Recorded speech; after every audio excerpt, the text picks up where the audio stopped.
It's a pleasure to present Alice Chick to our participants. I would start saying that Alice is a senior lecturer in educational studies research at the Macquarie University in Sydney, Australia. And she's also a core member of the Faculty of Human Sciences Multilingualism Research Center. A primary area of research examines language learning and multilingual literacies in digital environments.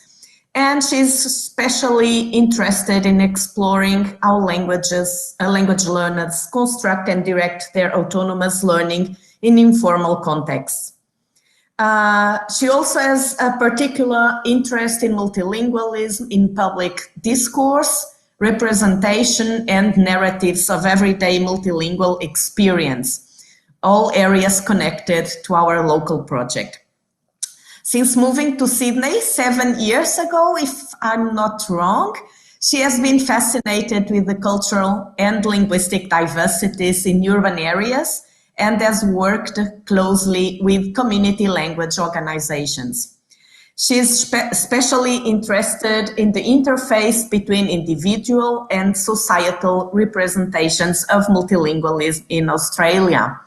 And again, to details you should know about Alice. She's also with the local team from the very beginning, supporting us as a critical, external friend, as an expert. And she has a passion for hedgehogs, collecting all she can get about this lovely animal. So Alice, the floor is yours. Thank you. Thank you, Sylvia. Thank you for I hope I didn't make any inconfidence. No. Let me see. Okay, so just 1 second.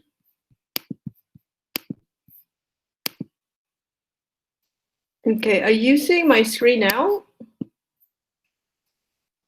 Not yet. Now, yes, we can see it now.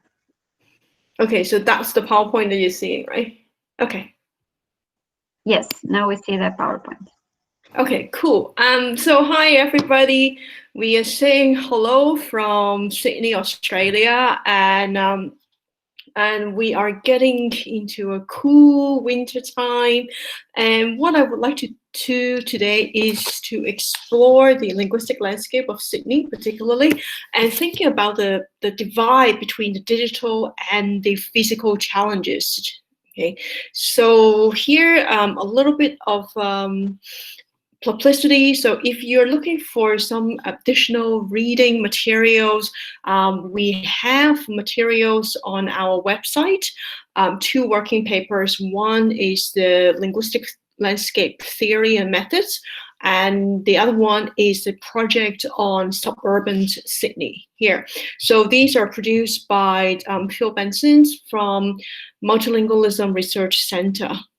Okay, so here, so we think about the linguistic landscape of Sydney, and Danielle just presented a whole range of very interesting signs from Toronto and other places. And one question is, if you have been to Sydney, do you remember, like, is every sign you see in Sydney written in English? And if not, which languages do you expect to see?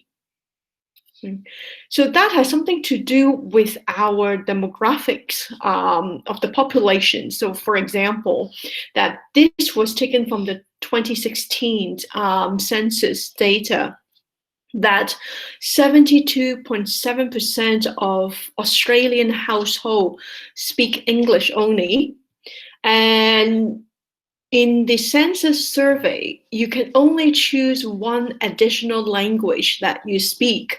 So in our concept of an Australian concept, we don't really have kind of multilingualism or plurilingualism, because it's either English with one additional language or you only speak English. Okay, so the biggest language groups we have the Mandarin, Arabic, Vietnamese, and Cantonese.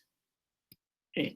So if we are looking at particularly in Sydney, then the percentage is much higher in terms of thinking about household speaking English plus languages. Okay, so 35.8% of Sydney households speak a language in addition to English.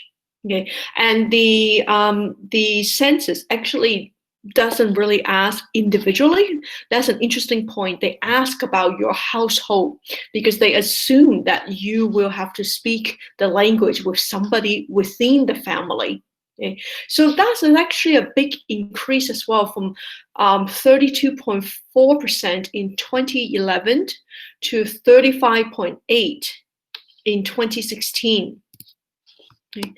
And the languages that are spoken include Mandarin, Arabic, Cantonese, Vietnamese, Greek, Hindi, Italian, Filipino, Korean, and Spanish. These are the top 10 languages spoken in Sydney.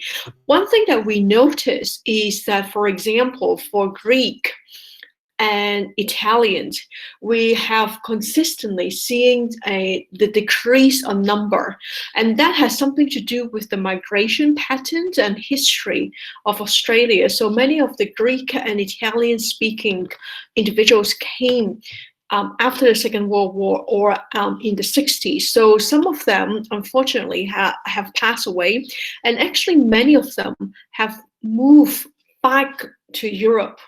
Okay. That's an interesting trend. And we are seeing also an increasing population of Spanish speaker, and these are particularly coming from Latino America.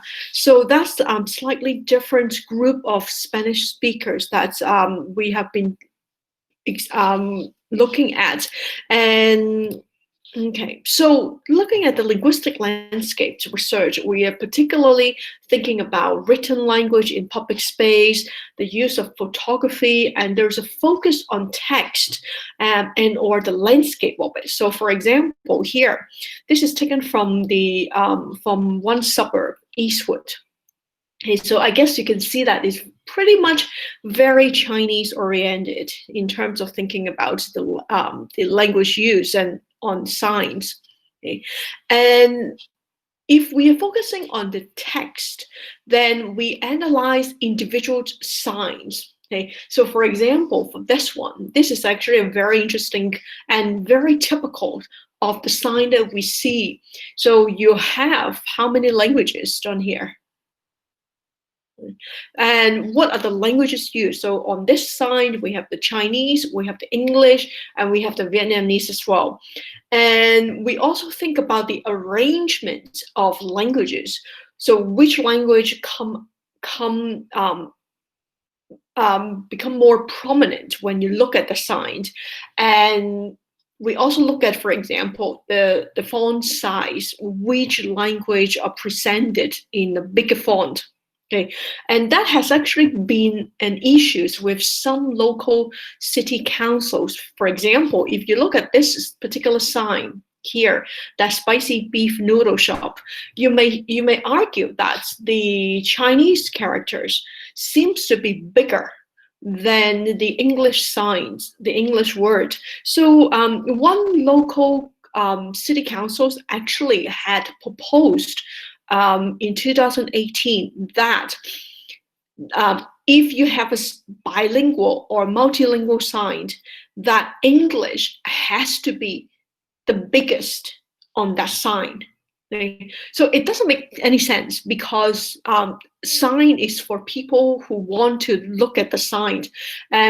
So that city government actually wanted to see, if not English only, they want English to be the biggest.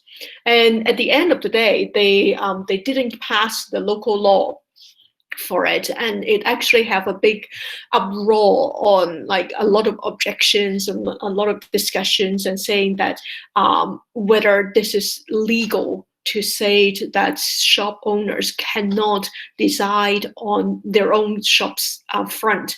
But it's actually an interesting argument because there are also a lot of people argue that if you're in Australia, the English needs to be there and needs to be the biggest. Okay, so there's a kind of like the discussions of what national language argument could be about, and it's also thinking about the modality, the sign in place where it is there. So if we focus on the landscape, then we have to use systematic photography and the analysis of languages used, and you see in the photograph, and we can use cities, suburb, or commercial centers, or school, for example, the multilingual landscape of the classroom as the basis there, and the relationship to, for example, residential demographics and the business type. So for example, here, this is actually almost like a high street, like a little street within, surrounded by residential housing.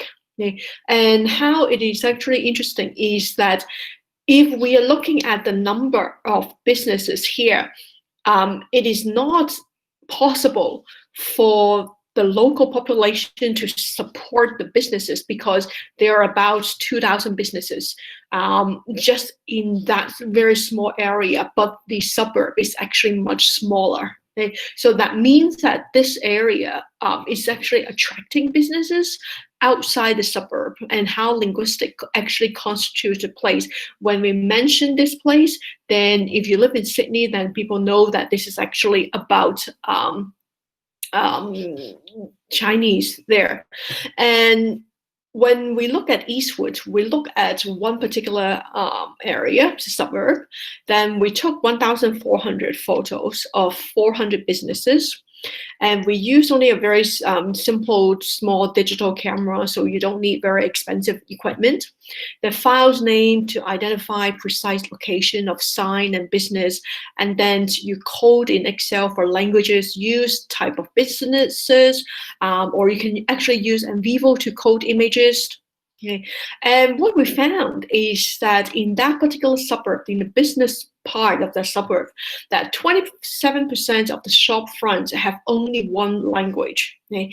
And so that's a very low percentage. And 26% have only English on it, and 73% have more than one language, so like close to 3/4. Okay, and 15% got 2 languages. Chinese and Korean are most frequently used, and if we have 3 languages, it's usually Chinese, Korean, and English on Korean businesses.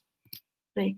And so here you can see that, if we compare the use of monolingual and multilingual signs in different suburbs in Bankstown, Strathfield, Flemington, and Eastwood, then we actually see very interesting trend is that, so this was the suburb that wanted to use English only signs here. And we see that multilingual use of language is almost a trend. But what we see actually in Bankstown, this is one of the most diverse suburbs in Sydney. But the use of multilingual sign is actually one of the lowest there. So that was actually to our surprise in our finding. And so here we are looking at the Sydney suburb with 25% plus of non-English signage here. Okay. So you can actually see that there are quite a lot of places with multilingual and non-English signage. Okay. And mostly suburban. And I think this is one thing that has been an under-researched area, is that a lot of the linguistic landscape research focus on city, okay? But it hasn't actually moved to suburbia. And I think Sydney is a very interesting case study of the different suburbs that we are seeing a lot of languages, and we are seeing mixes of languages. And of course, we also have a south and southeast divides, that which part are more multilingual.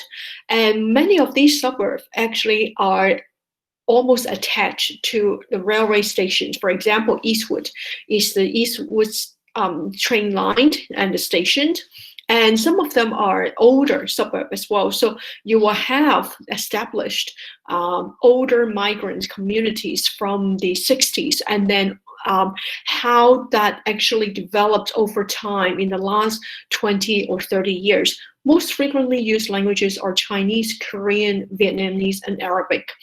Less frequently used are Persian, Assyrian, Khmer, and Japanese. And a lot of time, Italian, Greek, and Spanish are Anglicized languages or not. And we think of that more or less like, for example, if we have a pizza place, then we think of it almost like this is an English word rather than an Italian word there. And when we have South Asian, Indian, or the Filipino businesses, they use mainly English. Okay, so for example, and this is one of the highly multilingual signs here. Flemington. So if we see Indians and Sri Lankans, then we see only English. Okay. And we also see the use of indigenous languages, but that's mostly in more kind of semi-official and public space. For example, this one is outside Museum of Sydney. Okay. Now, what I want to establish is that the physical environment of Sydney is very multilingual. And how do we contrast that with the virtual linguistic landscape? So when we talk about virtual linguistic landscape, we're looking at measuring multilingualism in online environment and the signs and other artifacts in public space here, and particularly looking at the conversions of the physical and the virtual places. And what languages do you encounter? And what we are particularly interested in is the aspect of artifacts, the number of artifacts, and what languages are they available in. Okay, so for example, so here, probably a very familiar kind of web page, homepage there from the New South Wales Department of Education. Okay, so you see all these happy children and something related to education here. The one thing that will strike you is definitely all government websites are only available in English, right? Everything. And then you can choose Google Translate to transform your reading of the website. So for example, okay, Frisians in Dutch, in Chinese, Arabic, Vietnamese, Greek, Hindi, there. Now, of course, the accuracy of the translation will depend on how good Google Translate is. And to a certain extent, that actually may make some sense to everybody, and you can get the gist of it. And then, if you need further information, sometimes you will encounter words that do not make sense. For example, if I read them in Chinese, some of them, like, I absolutely have no idea what you're doing, because it's just machine translated and it's not accommodated for cultural understanding, and any translation is very literal, and they also have issues with the grammaticals of English and Chinese there. Now, this become an issue when we think about education's website, the government website, that, for example, in Sydney, more than 290,000 students in public school came from 240 language backgrounds. Okay, and so where is the translated information for parents, and what multilingual resources and support is available for parents? So this is what we're looking at in terms of thinking about the virtual linguistic landscape and looking at the artifacts here. So there's one specific section for translated document. Okay? And in terms of, we'll come back to the translated documents here, but we'll also want to highlight that the languages in school are highly diverse, that Indian languages groups is actually the biggest and fastest growing group within the education system in New South Wales. And then we have the Mandarin, Cantonese, and Arabic. And Arabic is the single language group, okay, not in languages there.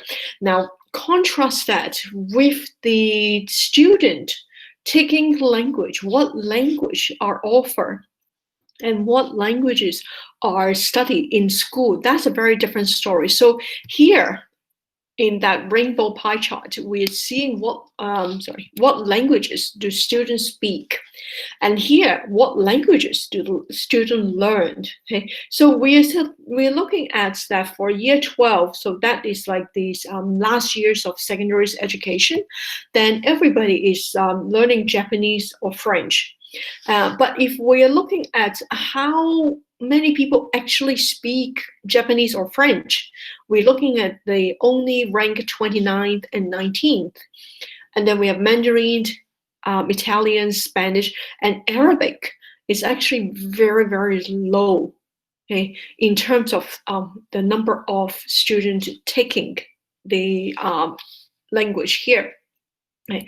And when we look at the public data, the artifact, we are particularly looking at what kind of artifacts are available in what languages. And we look at different departments and the website and the agency here. And so we are treating like online space as the mirror of their physical space. For example, in the library collection, we actually have 185,000 books in Chinese and 38,000 books in Vietnamese, 33,000 in Arabic, 19,000 in Korean, 17,000 in Italian.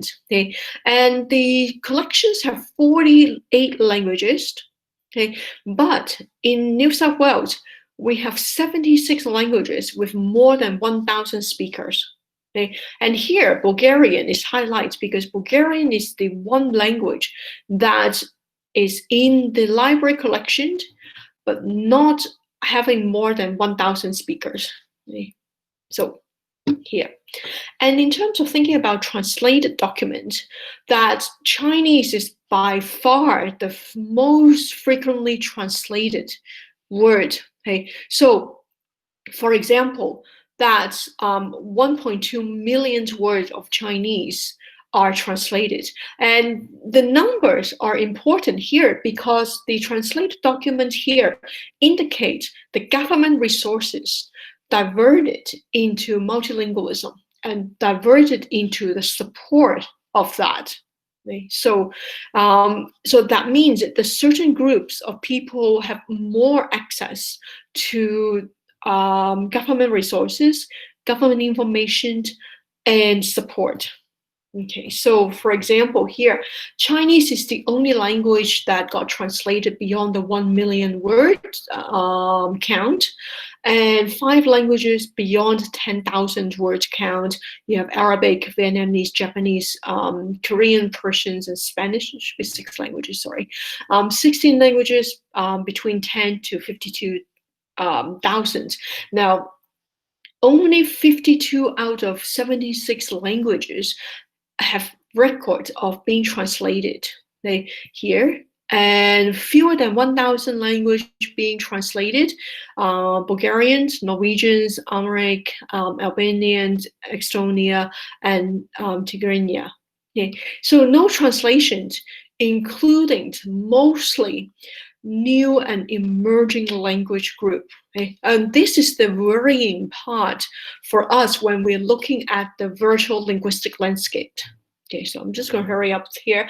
And that means that in terms of examining the virtual linguistic landscape, what languages are available other than English, and what documents have been translated and provided information in, and what kind of public goods are available. Okay, and these are essential questions, and it becomes particularly important when we look at something like the hospital network and what kind of health information is translated into different languages. Okay, so there are, for example, for young families with children, and we have 17 documents available in English. Nobody has the whole 17. Okay, only English speakers got 17 documents. Chinese got 7 or 8, Arabic 14, Vietnamese 11, Greek 9, and other language groups got different numbers of document. And this is extremely worrying, because if health information for children, for example, that is actually not translated and not available, then we will have to rely on interpreter and rely on in-house support that is not necessarily useful for parents to look up, to check. And we have been working with the Multilingualism Research Center and to advocate that more languages needs to be translated, that a lot of this information need to map onto the population distributions as well here. So we have a lot of concern about the virtual linguistic landscape, because it's very skewed towards some languages, and particularly, and we are looking at the unevenness in distribution in language services in relation to the number of speakers, and what languages are almost guaranteed to have service provisioned, and we are frequently looking at only Chinese, Arabic, and Vietnamese, and a lot of languages are not translated. And of course, it depends on the population group there. Okay, so here, that's basically what I have prepared, and I would love to hear your comment and feedback later on. Okay, I'm just going to stop presenting. Thank you very much, Alice. It was so interesting. Yes, wonderful presentation. Thank you. So now we have 5 minutes for questions. So if you have questions, please write it down in the chat so I can ask Alice, or maybe you can ask yourself. But first, write your question on the chat, please.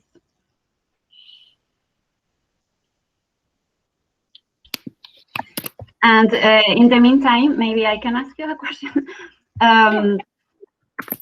Yes, I was thinking, what is the role, according to your experience and your knowledge, of indigenous languages in the linguistic landscape of Sydney? Indigenous languages in the sense of the language of indigenous peoples. I know that Sydney is not maybe the place where you are going to find many examples, but well, I don't know. What can you tell us about that? That's a really great question, because the use of indigenous languages, and particularly we're looking at Australian Aboriginal languages, and they will be highly geographical, because it's almost like a certain area that they will have the language that these are the language spoken. For example, in my university, so the language direct is spoken in the language, but that will not be if we cross the mountain to the other side there. So then the use of language is frequently you see in the sign, the street place, street names, that a lot of places will also have the welcomed in the local indigenous languages. Right. And it also depends a lot of more like the public spaces, then they are very likely to have the use of indigenous languages there. But in terms of the business, commercial aspects, then we are more likely to see migrant languages rather than indigenous language. And in Australia, there's no regulation to say that we will have to provide bilingual signage in English and indigenous languages. Okay? And very different from New Zealand, for example. One thing is that because it will mean translation, probably if we're looking at a state, that could mean 20 to 30 languages. Right? And so it will have to depend on very localized use of bilingual signage. Does that make sense? Yes, yes, thank you very much. Yeah. And now we have one question of the participants. Maria, she said, if you can compare with other countries, are there countries that do better or worse than Australia to support plurilingualism in terms of good practices? I will be ashamed to say that we are doing worse than many countries to support plurilingualism here, because we have more of orientation towards English and English only.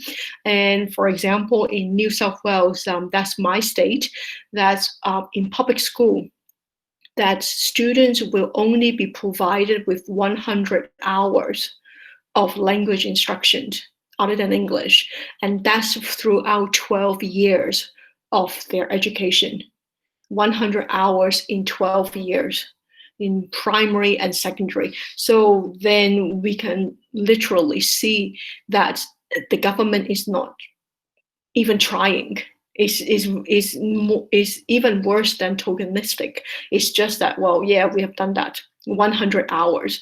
And when we think about that, more than 40 to 50% of the student, depending on where you are in Sydney, that if you in a more urban area, 52% of the student come from language background other than English. That means that a lot of the students actually will lose their home languages when they leave the education system. In year 12, after their secondary education. So we have almost the lowest percentage, even lower than America, lower than the UK in terms of adult population who can claim bilingual or multilingual competence here. So Australia really need to catch up with plurilingual education and plurilingual support, because we have been relying only on migrant population to make up the multilingual competence of the workforce of our countries here. Yeah. Well, thank you very much, Alice. Yes. Well, thank you for time. Yeah, so I think, well, we cannot clap now, but like a virtual clap for you. Thank you. Thank you.